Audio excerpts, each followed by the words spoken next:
Hello and welcome to Startup Europe, the Sifted podcast. I'm Amy, Sifted's editor, and this week we're back with our monthly longer form interview, and today I'm joined in the studio by Ophelia Brown. Back in 2018, Ophelia, formerly an investor at Localyze and Index, launched one of Europe's few female-led VC firms, Blossom Capital. It was designed to make a few big bets on Series A companies thinking about expanding internationally, especially to the US, and for the Blossom partners to work very closely with those portfolio companies. She's now on her third fund of $432 million and counts companies like payments platform Checkout.com, HR platform Localyze, and crypto exchange Moonpay in the portfolio.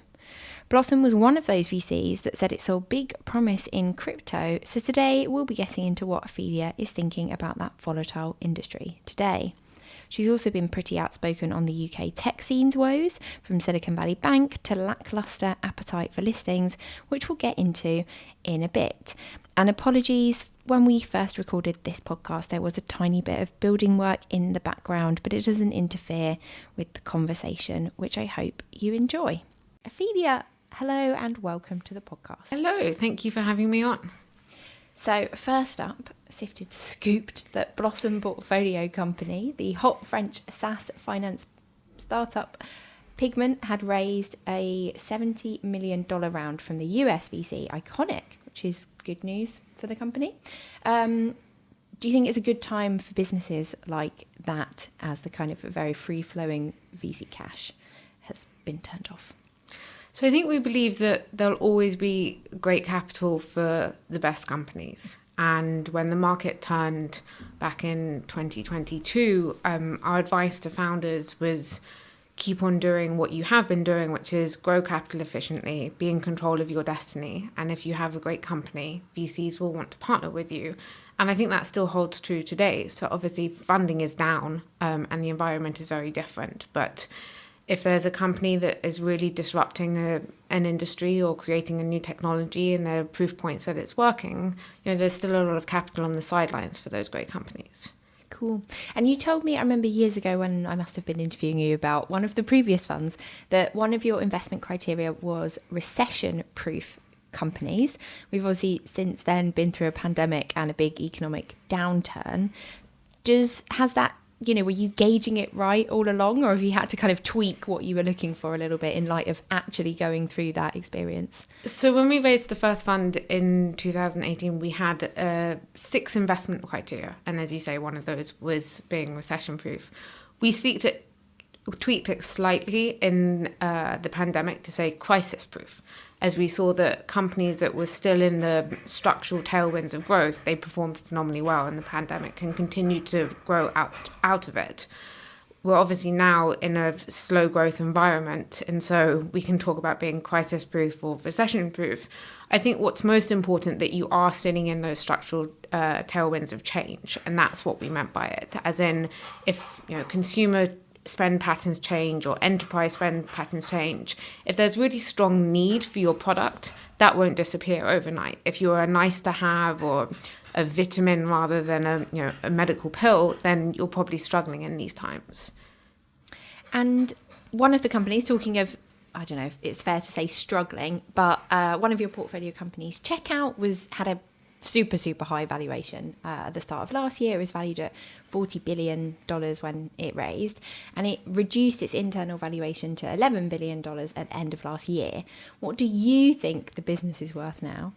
And how are you thinking about sort of recalibrating valuations of portfolio companies as, especially those later stage companies are seeing lots of their valuations dip? So I think, as you say, every VC has had to take another look at their portfolio in light of what's happened in the public markets and just tech selling off more broadly. I mean, obviously, we're not sitting with 2021 valuations anymore.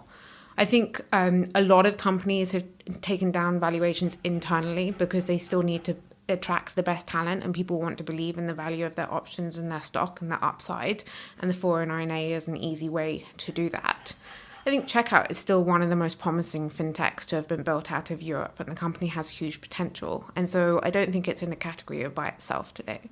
Yeah. So that's interesting about companies sort of lowering their valuations internally for the employee point of view. Can you tell us a bit more about, what you're seeing happening there and why that's important from a talent perspective. Sure. So when people are compensated in a tech startup, it's very common to have options as well as, your base salary and compensation and any cash bonus. And people want to believe in the upside of those options of their stock. That's why you join a startup. You're being somewhat compensated for the risk that you're taking. And obviously, if you were being issued options in 2021, or you kept that valuation when there obviously has been a change in the public markets and the company's valuation, it's probably hard for you to see significant upside from that. And so companies, and this is more of a US move, have used the 409 to bring down their internal valuation so they can say to new employees coming in, we can give you stock and you can still believe in the upside from here. Interesting, because I've heard from a few senior people at kind of later stage, like Series C upwards startups in Europe, that they're looking at their options and they're saying, you know what, I want to go and join like a more established company, maybe a listed company, and just get paid a lot more because I don't believe in these options. Are you kind of seeing that happen at all? I don't think there's one rule fits everyone. I think employees are probably more wise to the value of their options.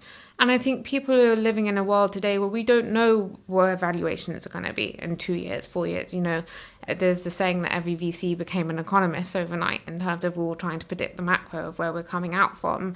And I think people, it's another expression of uncertainty, and I think that's what people feel. They don't know where the outcome is going to be. You could be working for a phenomenally successful company that's still growing revenues significantly year on year, but that might mean your valuation is still lower than 2021. It doesn't mean you're working for a bad company, but employees do want some kind of insights as to where they're going. Yeah, and why do you have to do that as VCs? Like, why do you have to kind of revalue the portfolio? Can you talk us through why that's, for the business of VC, why that's important? Sure. So, there's a valuation methodology that every VC will adopt. Some do it in line with IPEV guidelines, some will do it as to other means. But essentially what you're trying to say to your limited partners is this is where we think our portfolio is valued today. And these are the methodologies or the practices that we use to come up with those valuations. Because until you exit a company, this is the thing of investing in private companies. There's a valuation which is unknown what it will be until that exit point. And are you seeing, do LPs ask for that? Are they kind of more on your back, I guess, than they used to be? No, this is very common practice. You take a valuation every quarter and every VC will be writing a quarterly report and telling their LPs as to where their valuations stand. Cool. And what about M&A? That's something that people have been talking about for quite a while, but I don't really feel like we've seen it happen yet. Do you think that that's still ahead of us, a big sort of spurt of companies that can't raise their next round or can't raise it at, an enticing valuation, so they think, it might be better for us to sell? Or on the flip side, the companies that are in a lucky position thinking, it's time to scoop up some new assets? There are certainly a lot of large companies with big cash balances, and even in this environment where, the cost of capital is significantly higher than we knew before, I think they will be looking at potential acquisitions. I think it is still incredibly hard to sell a company or to be acquired. And so I think it was much even in the 2021 environment to make those deals happen. And I think what we're seeing now is that kind of some caution as to what is the right valuation for this company and what exactly are we acquiring. I think it will come. I think you exactly hit the nail on the head with saying, some companies are going to struggle to raise in the next year, and we'll be more interested in that as an exit path. Oh, that's interesting. So it's also hard to be sold because it's hard to value the company and therefore hard to agree on a, happy place for both the acquirer and the... I think the acquirer can value whether or not that valuation is higher than your last round price. I think will remain to be seen if you raised at 2021 valuation. Mm-hmm. And as I promised in the intro, what about crypto? Lots of people thought that was, the big future, and then other people thought it was a solution in need of a problem. Why were you excited about crypto, and are you still excited about it? We've been here before when another crypto winter. I think we'll come out of it. I think we're excited about it for a multitude of reasons. I mean, one, I think firmly it is a subsector of financial services. It's established. I mean, even with Bitcoin trading where it is, it might be down, 100% from its peak, but there's still a lot of value there. And I think there are lots of people that use it for trading, for store of value, etc. And I think even with everything that played out, DeFi platforms prove that they work much better than CeFi platforms. And so I think that remaining as a subsector of financial services where people trade, that will continue. And when we come back to a risk on environment, I think we'll see volumes come back again. Where we believe that there is great potential is still where there's a lot of inefficiency in the financial markets or in financial payments. And so if you think about payouts, for example, and the amount of margin that gets lost in a transaction paying out from USA to Ethiopia or another country in Africa, like USDC, should it be regulated in a certain way, or should blockchain be regulated in a certain way for KYC and KYB? You could actually use that system pretty efficiently for digital money. And that's why I think, for example, the Bank of England is looking at a digital currency. So I think those technologies will still come, and those use cases will still pervade at some point, but we need better regulation to come in the wake of everything that happened in the industry. And then there are other use cases which we still even being adopted today, and I think that we're in the early innings, but we are pretty excited about them. So our company Moonpay, which has a separate platform called Hypermint, which allows you to create, manage and mint your NFTs, they're working with a number of companies, be it e-commerce or entertainment companies, that look at Web3 as a potential to build loyalty or retention with their customers through the mechanisms of wallets or QR codes, etc. And that will be pretty profound technology. The one use case I think we're still waiting on, which we're hopeful on, but we didn't see in the last cycle, was gaming and entertainment.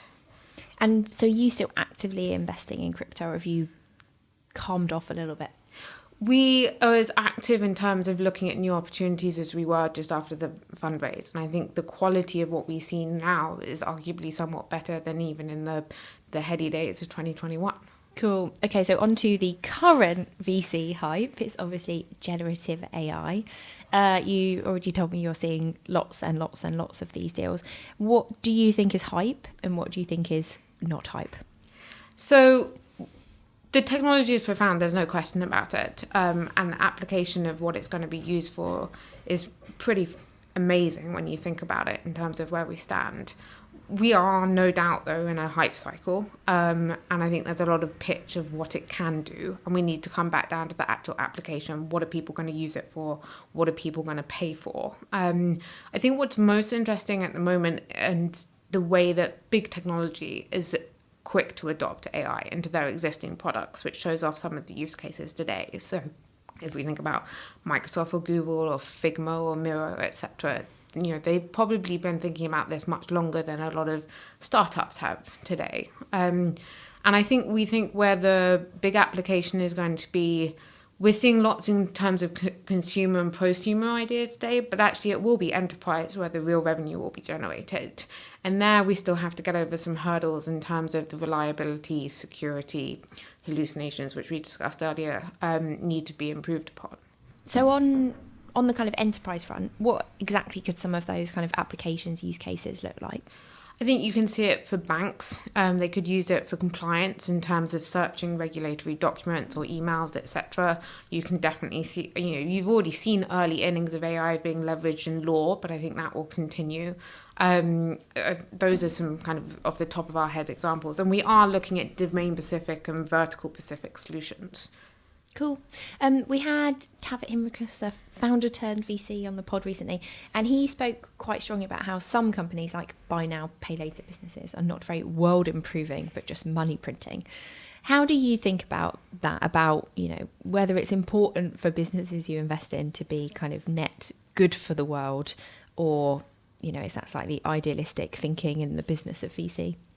I think it is very important to think about that, especially as we think about the causes that we will hopefully go on to support through our work. And I think one of the promises of technology is that, democratization of of access has been a key theme for many years, in terms of more and more people can get access to services and products that they couldn't before because it's so much more cost effective and efficient.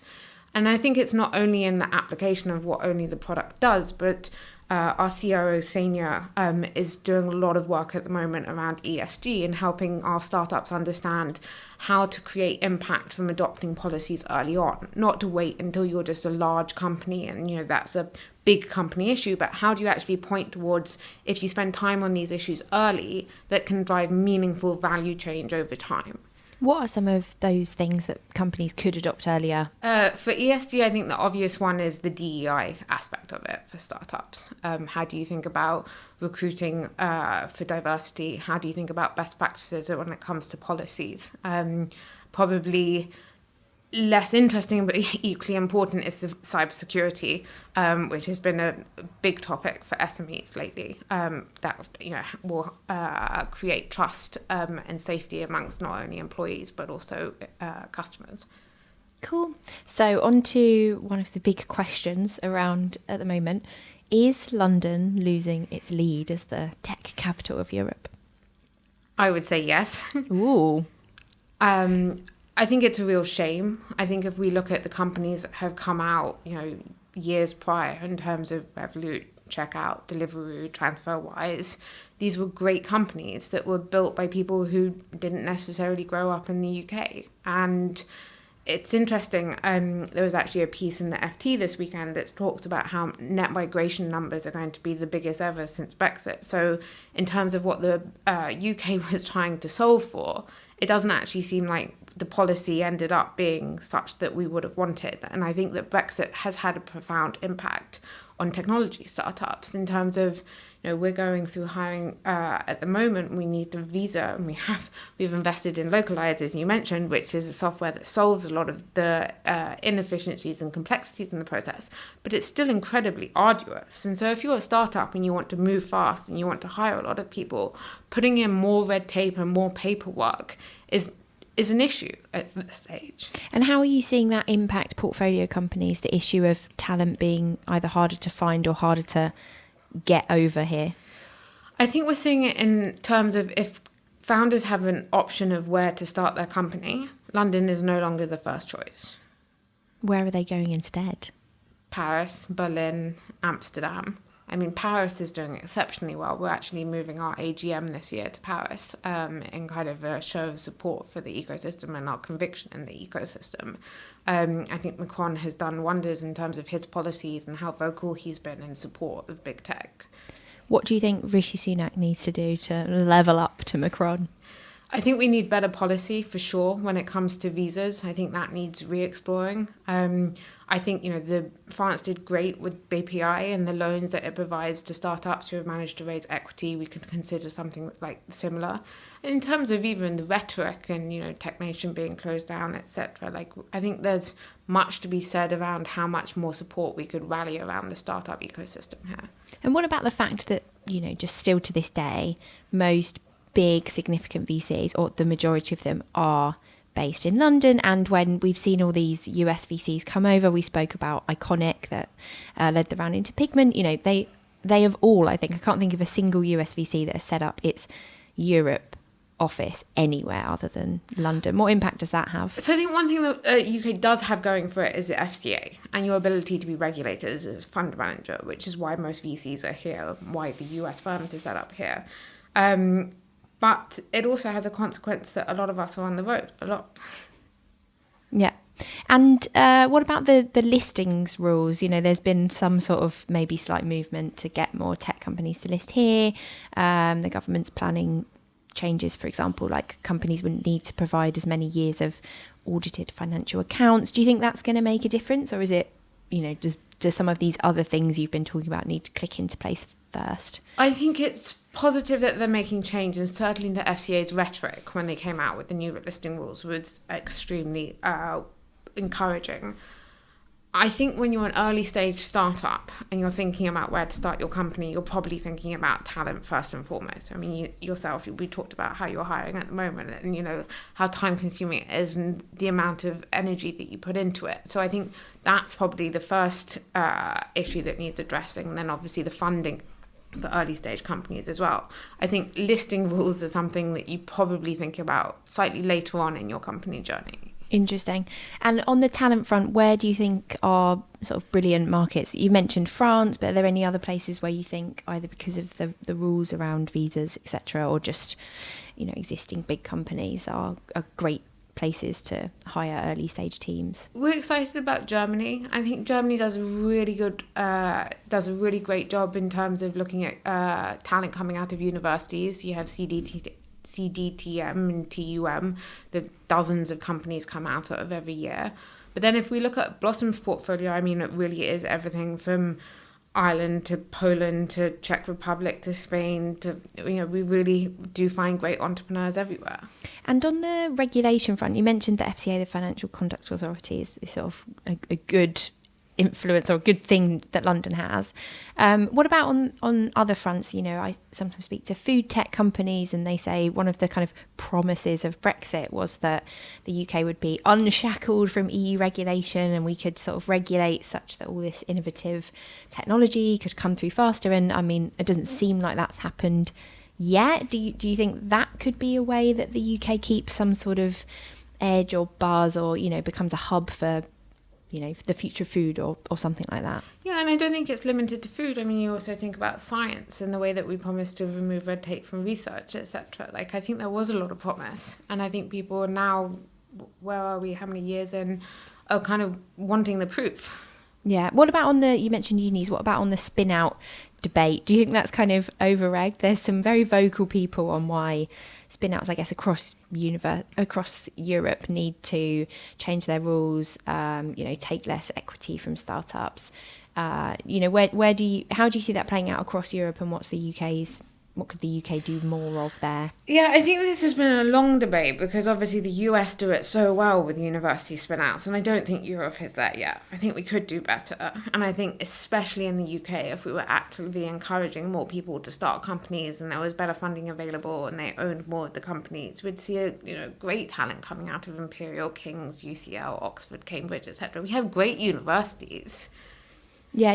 Have you ever been in a situation where you haven't invested in a company because you sort of looked at it and you were like, wait, Cambridge already owns 25% and it's only raised, you know, a tiny amount of money so far? We haven't. But if we saw that situation, I think we'd definitely try to do something to help the founders to address it. What could you do in a situation like that? I guess it always starts with a conversation. So let's talk a little bit about VC life. You've got quite a, I'm going to say, badass reputation amongst other VCs. Do you think you have to be quite ruthless to succeed in VC? I think VC by nature is definitely a competitive sport. I think everyone who's participating would say that. I think where we focus in terms of stage, that we want to lead Series A's and we want to be great partners to our companies, it probably makes us slightly more competitive than, you know, lots of seed funds that are collaborating together. And I hope that people understand that we're doing it for the best interests of our founders, so we want to be great partners to them. And why do you think that you have been successful? You know, you've raised 3 funds now. You set up a firm, like, you know, by yourself as fairly young, a woman. That's unusual. And you've got into some really good deals. How have you managed it? I would say that market timing definitely helped us in terms of when we started talking, you know, when Imran and I started in 2018 and we talked about the opportunity in Europe. I think Europe was just on the cusp. Like, we really saw that, you know, there was a gap in the market for a new Series A player. And we thought a lot in terms of, if you're going to evolve the model of venture and you're going to try and do things differently and purposely fit a fund for European Series A, like, what does that look like? And the strategy, we've just kept the same ever since we started. And I think we've proved that it works. And hopefully in years to come, we'll have some great exits and, you know, we can continue to champion the next gen of entrepreneur in Europe. And you mentioned Imran Gori, who's one of your partners in Blossom. You've had a few other partners along the way. You started it with Louise Sammick, Candice Lowe, then you've had Mike Hudak, you've had a few other people leave. What's happened there? So when we set out to build Blossom, as I said, we really wanted to build it differently. We wanted a firm that didn't look like others. We wanted to build a model that was specific for Europe, and we wanted to build a partnership that could support entrepreneurs like that. I think that means that we've built something that is not going to be for everyone. And it also means that people don't know what it's like until they're with us. And so, we've had our own learnings along the way. Like Louise was in Sweden. We've learned that an in-office culture is really important when you're making decisions that quickly. Like Louise is phenomenally bright and a great investor. It's very hard to make venture, we found, work cross-office. Carmen is doing phenomenally well with Cocoa. Like, she's a great seed investor. That's different from a high conviction Series A strategy. So I think people will flourish in certain firms and not flourish in others. Did you, when you set up Blossom, realise how much of the kind of company building there is to building a VC firm as well? I think I always knew that you have to really invest time in the partnership. And so it's a reflection on how do you make that work, especially as a small partnership. And we've actually decided, Alex will be moving on from Blossom at the end of this month, and we've decided on reflection, kind of looking at the partnership and how Imran and I have worked together now for coming into our 7th year. The right model actually for Blossom going forward is going to be the apprenticeship model of training the next generation. So what we're really excited about is that we're going to be hiring a new associate class. So Imran and I learned that model at Index. We were both associates. We kind of grew up in the ranks. And we feel that now, Blossom years in, we actually have the institutional muscle and the processes to really enable a next generation to be successful. So we're going to be taking on 2 associates in the summer, which we're thrilled about. So the idea is that rather than hire someone in at partner level, which, as you say, is quite hard to figure out whether people fit from the outside until they're in the inside, you train them up inside. Yeah, I think we've learned that Imran and I have obviously grown together. I mean, we worked together now 12 years when we started at Index, and have been working together 7 years at Blossom. We've learned the ways that, we diligence companies, that we look at companies, we support companies, etc. And I think the more that you solidify that kind of institutional muscle, it's quite hard sometimes to bring someone from the outside. I think that's the same for many venture funds, if you look at how others kind of attract talent and grow from within. And I think that is the right model for us now. Why is Alex leaving? We spent 2 years together, and it's been a great run, and we've put in a lot of effort together in terms of professionally, personally trying to make the partnership work, and we concluded as adults it's just not the best fit for either of us. What's he doing next? I'm sure he'll have great news to share with you soon. Oh, very interesting. So you invited me to a Blossom dinner last year, and I was struck by how many early stage VCs, solo GPs, mega angels you had in attendance. How do you maintain that network and use it as you go about your VC life? We love that annual dinner. The seed relationships, angel relationships are incredibly important to us. And, when we started in 2018, one of the premises was that there are great seed funds, great angels in every single country, and they're the ones that we need to work with to find the best Series A's after that. And I think when we started, maybe it was like 40, 50 funds. It's probably 100 or so funds and angels now. We spend a lot of time on the road. We love to spend time with people in person, building those relationships. We don't do seed. So actually in the end of 2021, we said no more seed, which we didn't realize was a contrarian move at the time. So we never compete with them either. So if we see things that are too early, we always want to help them and send deal flow their way and just try and be helpful in whatever way we can be. And I guess that's different from many other Series A funds have dropped down, haven't they, into doing seed, and therefore they are competing with those kind of players. Given that every VC wants to be best friends with the mega angels and the micro funds, what do you do to convince them to send deals your way or to whisper good things in their founders' ears about Blossom if you want to invest in their companies later on? So I think it comes back to the model of what we started with, in terms of we only make five or six investments a year. It's very concentrated in terms of the approach. Every partner supports every company, so we really try to leverage our different backgrounds, skill sets, experience, and actually have the bandwidth to support companies. And now we have almost 25 companies in the portfolio. They've gone on to raise hundreds of millions from some of the best US West Coast growth funds.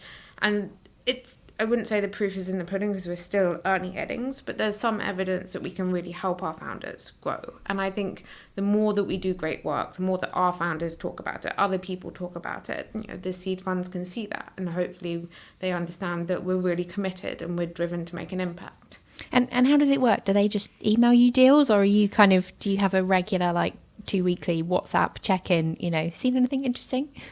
I would say that I think seed funds definitely get irritated if you say, send me your deals, send me your deals. It has to be a relationship. I mean, you have to be giving them something that's valuable, and you want to know what they're seeing or how else you can, it's way more interesting if you just have a conversation on AI, what have you seen, what have you not done, where do you think the potential is, etc., than just saying what's your latest deal that I should do. So we don't have bi-weekly catch-ups. It's much more natural in terms of when we're in Warsaw, I'll go and see the 3 or 4 funds I really like and have lunch or a dinner and have a conversation. So other than generative AI, what are the hot topics? Crypto still crypto. What else? We're still very active in software and financial services, which is probably the majority of our deals. And I'd say software is a gift that keeps on giving. Yep.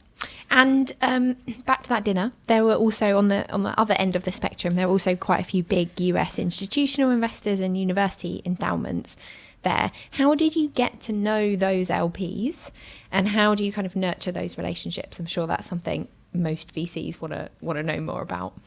And that's why we also do the seed dinner, is that we really want to enable those connections as well, because as you're right, it's not obvious sometimes how you go about building those relationships, and we hope that our partners, our limited partners, see the very best of VC talent that is in Europe. Some of those relationships I had from Index or Local Go, but the majority of them have been built over time. And when you start fundraising, you ask other GPs, who are your limited partners, please can you introduce? And then we were very fortunate with Fund 3 that we had some people just reach us, just like we approach a founder, they approached us. And that was pretty encouraging. And do they have appetite to invest more over here, or what needs to be done for more European funds to have, Harvard or whoever on their cap table? I think the question for Europe is always how many great companies can we be built from here? And we're still early in the proof point of that. I mean, obviously, we have many more than we did 5 years ago, and many, many more than we did 10 years ago. And I hope that it will continue to grow at that pace. But I think that's the big question. You mentioned DeFi working better than CeFi. Can you explain what those acronyms mean and why you think that for our listeners? So DeFi being truly decentralized exchanges versus CeFi being centralized, so a Coinbase or an FTX or a Binance, where there's a controlling intermediary, whereas DeFi is truly decentralized, built on the blockchain. No one has ultimate control. And why are you pro DeFi? I think if we look at the stories that have plagued crypto in the last couple of years, I mean, they've been more of CeFi when there's been a bad actor, whereas DeFi, you're somewhat protected against that. And that's all we have time for. Thank you so much, Ophelia, for taking all of those questions. And if you want to hear more about what's unfolding in the world of European tech and startups, you can find all our coverage on sifted.eu. If you want to hear from some other great investors in Europe, we've got a pod episode in the archive with Tavit Himrikus from Plural and also Carolina Brachado from EQT Ventures. Please let us know what you think of the Sifted podcast. You can email me, amy@sifted.eu, and join us next week when we will be resuming normal service with a weekly news roundup. Thank you, Ophelia. Thank you.